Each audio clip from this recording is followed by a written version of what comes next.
Welcome to the Crazy Crab Baseball channel. Today I am making my first video in a while. Going to get the channel back going again with an official relaunch next month. I'm getting a whole setup ready and I'm going to be talking in person into a microphone, and we're going to be talking all kinds of baseball throughout the 2019 season and beyond. And there's a lot going on right now. Wasn't going to make a video until the official relaunch, but there's just so much I just have to talk about this. Manny Machado has signed 10 years, $300 million, a massive contract, record-breaking contract, surpassing Alex Rodriguez's 10-year, $275 million contract that he signed back in December of 2007. Bryce Harper, on the other hand, is not yet signed, and he's looking to top Machado's deal, I'm guessing, and do even better, which makes me ask the question, should someone sign him? Should the Padres have signed Machado for 10 years, $300 million, and should the Phillies or anyone else sign Bryce Harper for 10 years, $300 million plus? If you start thinking about the past and how 10 years usually works out, the simple answer is of course not, and teams were very, very reluctant to do so this offseason, which is why it took them so long to find a contract. If this was 10 years ago, both of them would have been signed a long time ago to record-breaking contracts, 320, 350 million, who knows, 12 years, who knows. Teams just were going to throw whatever they could at them to get them, and they knew that, yeah, sure, that back into the contract they may not be as good as they get into their mid-30s, maybe even late 30s, but they're still, you know, it's going to be worth it, right? Well, teams started figuring out it's really not worth it. And in my opinion, 10 years, unless you're going to get a bargain, 10 years for top dollar is just not going to work for me if I'm an owner or a GM. Let's check out some of the past deals that were 10 years or close to that for large money and see how that worked out. You had Alex Rodriguez signed with the Yankees, like I just mentioned earlier, 10 years, $275 million. And did that work out? I wouldn't say so. Obviously, he hit some good home runs. He had some good times, but there was a lot of drama. There was a lot of problems. There was the big opt-out thing, which I'm not remembering really well, but I just remember that he opts out of his contract, and there was this big controversy, and he ended up coming back to the... If I was the Yankees, I'd just be like, see ya, you opt out, bye, good luck. But they brought him back anyway for a few more years. Then that was horrible, and he's getting suspended and PED used and all this, and just it was crazy. That whole deal, I wouldn't say was a success. And then he also signed with the Rangers for 10 years back in 2001. I can't call that a success. I mean, they got a few years out of him. They were fortunate that they were able to trade him to New York, so they didn't have to worry about it. Despite some really awesome years with the Rangers, they didn't win anything that I recall. They definitely didn't win any World Series. And so I'd say that didn't really do anything good for them. Maybe it helped attendance. Maybe it was cool to have him for 3 years, and they were fortunate enough to trade him. But if you're signing a 10-year contract, $250, $300 million, thinking, in 3 or 4 years we'll just trade him, that is going to be very unlikely to happen. And the Rangers were fortunate to be able to trade him. You had Albert Pujols with the Angels, 10 years, $240 million. And the Cardinals are who got his best years. Clearly, the Cardinals came out on top when it came to Pujols. They got him as a rookie. He was a low draft pick, and he ends up being this unbelievable player, MVP, World Series champion, helped the Cardinals to win the World Series, Rookie of the Year, 9-time All-Star. He's just an amazing player. And then he goes at the age of 32. The Angels sign him to 10 years, and the injuries pretty much start right away, and his production dropped off right away. He's still good. Don't get me wrong. I mean, he's a fine player. You want him in the lineup. He's a threat, but nothing near this type of a contract, and the Angels haven't really won anything at all since he's been there. So I can't say that was a success. I can't say that they're not regretting that deal, because I think they are. Prince Fielder had that deal with the Tigers for 9 years, $214 million.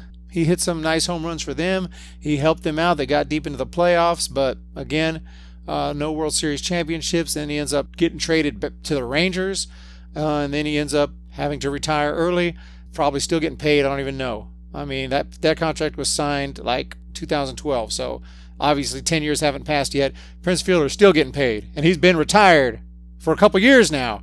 I mean, so that tells you how 10-year contracts go. You don't know what's going to happen, and you're going to have to pay them throughout those 10 years. So there's been a lot of big, 8, 9, 10-year contracts that don't work out. Remember the Josh Hamilton contract? I don't remember how many years it was, but that was for $25 million a year, I believe. And Josh Hamilton just had massive injury problems, couldn't stay healthy, ended up going to the Rangers, injured all over the place, finally just couldn't play anymore. And I mean, I'm a huge Josh Hamilton fan.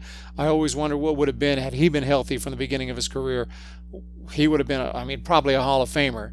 But unfortunately, when I say healthy, I don't mean just injury-wise. Yes, he got injuries, but he obviously had major off-the-field issues that held him back for years and years and years where he wasn't even playing. And then he comes into the majors just out of nowhere. The Reds are like, okay, go ahead and get out there. He was like a Rule 5 draft pick, so they had to put him on the 40-man roster in order to keep him.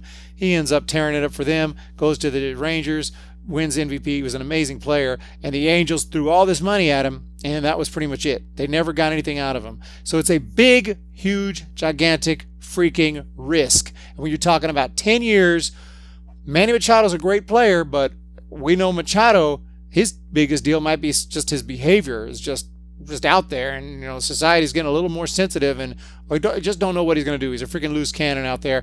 I wouldn't want to give him a 10-year contract. Great player. Don't know how long that's going to last. He seems fresh. He seems that he's going to be good for another 5, 6, 7 years at least. So best of luck to the Padres on that deal. I just wouldn't touch that kind of deal. I don't particularly want Machado on my team anyway. And then you have Bryce Harper. And as a Giants fan, do I think the Giants should try to get Bryce Harper? Abso-freaking-lutely, they should try. But if it's going to cost 10 years and $300 million, I got one word: pass. Just going to pass on that. Bryce Harper is awesome. I love his swing. He's got great power. Awesome player. He hit 42 home runs in 2015, 330 batting average. That was his MVP year. But that's been 3 years. Has he already started to slow down? Well, statistically, he kind of has.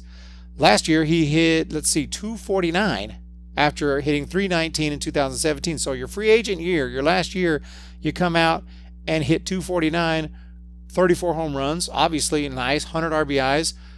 Actually, that's the most RBIs he's had in his career. So he did have 100 RBIs. He's a great player. He stays healthy for the most part. He had some injury problems, but nothing big throughout his career. He's pretty much out there most of the time, and he's awesome. Pure and simple. He's an all-star player. Probably a future Hall of Famer. This guy's really good. But you got to consider what exactly you're getting for those 10 years. 10 years.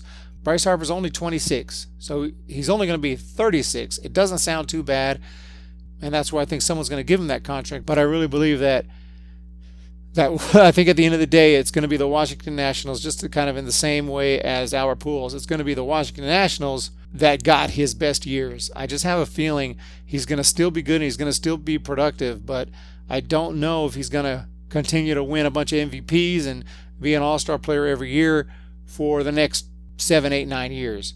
And as GMs get a little more wise to how analytics go and start looking at those advanced statistics, I don't really love advanced statistics. I don't really rely on them like the WAR, like, okay, wins above replacement, okay, see what your formula spits out, I'll take a look at it, but I'm not going to put too much stock into it. For example, last year, Bryce Harper's wins above replacement was like 1.3 last year. So 1.3 wins above replacement last year. The year before that, in 2016, 1.5. 2014, 1.1. Now in 2015, it was 10. That's a serious wins above replacement, 10.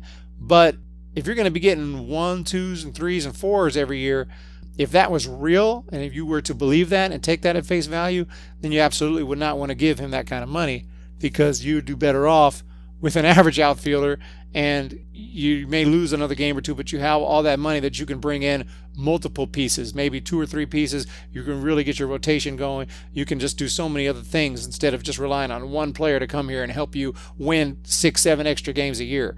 But here's the thing. I don't really trust Ward that much, and I think that he helped Washington last year more than 1 win, 1.3 wins. Just having a guy like that kind of all-star in your lineup every day, and what it does, how it affects your other hitters, how the pitchers are going to pitch to the guy hitting in front of him. There's just lots of things that go on when you have a player of that caliber, that kind of an all-star player and that kind of a hitter in your lineup. Not to mention, it just makes your team more attractive. More people are going to come to the stadium and things like that. So the Giants, who have not had that kind of a player since Barry Bonds, Buster Posey and everything, but I mean, I'm talking about just a guy who's going to go out there and hit 30 plus home runs every season. They haven't had that kind of a hitter since Barry Bonds, who has that power, because people love to see the long ball. And their outfield has been really bad since Barry Bonds left. They really have just been kind of putting in who they can here and there. They've had some great guys like Hunter Pence here, was good for a couple of years, but no one like this. So I think the Giants should pursue him.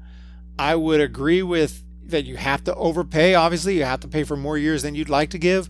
But when you start pushing that 10-year, $300 million, that's just too much.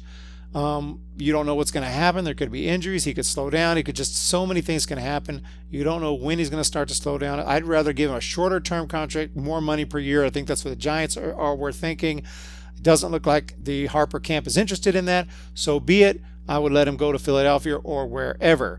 I mean, there's numbers between 3 and 4 and 10. You know, if it has 6-7 year deal, that's a lot better than 10. And that's not to say that I don't want Bryce Harper for 10 years, because you can always re-sign a guy. You can always do extensions. You can always reevaluate.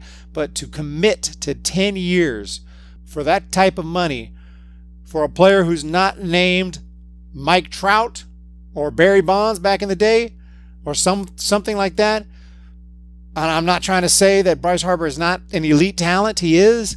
But for that type of money, you better be not unelite. You better be the elite. You better be the player of your time, like the Babe Ruth, the Mickey Mantle, the one of those guys. And right now, that's not Bryce Harper. It's more like Mike Trout, because they just did the top 100 players, I believe, on MLB Network, and obviously Bryce Harper was up there, but there were many, many players above him. I don't remember where he ranked, 18, 19, 20, somewhere in there. So when you have that many players above you, all due respect, you're a great player, but I'm not going to give you $300 million for 10 years. Sorry. That's what I'd say to the Giants. I'd say offer something that you think will be attractive, and, I don't know, 6 years, maybe go for that extra 7, whatever the equivalent of $300 million for 10, offer that for 7, and if that's not going to work, I'm sorry, that's the best we can do. So that's what I would suggest. I'd say overall 10-year contracts do not work, because most players who are in free agency are already 25 years at least old, which means their 10 years are going to end at the age of 35, and you're by no means too old to be playing Major League Baseball at 35, but you're not going to be putting up those numbers that deserve that type of money. And if that's the only way to get star players, then you're just going to have to try to draft better and try to win early. Hopefully they'll extend. Hopefully they'll like it there. Hopefully they'll get comfortable and stick there. But if they want to go test free agency and go somewhere else, so be it. You just do your best you can to win championships when you can. And when you have that window. The Giants had a window. They won 3 World Series. I couldn't be happier. Right now, I think signing Bryce Harper to a 10-year deal would hurt their chances of winning more and more than help, as weird as that sounds. So that's how I feel about the Bryce Harper deal.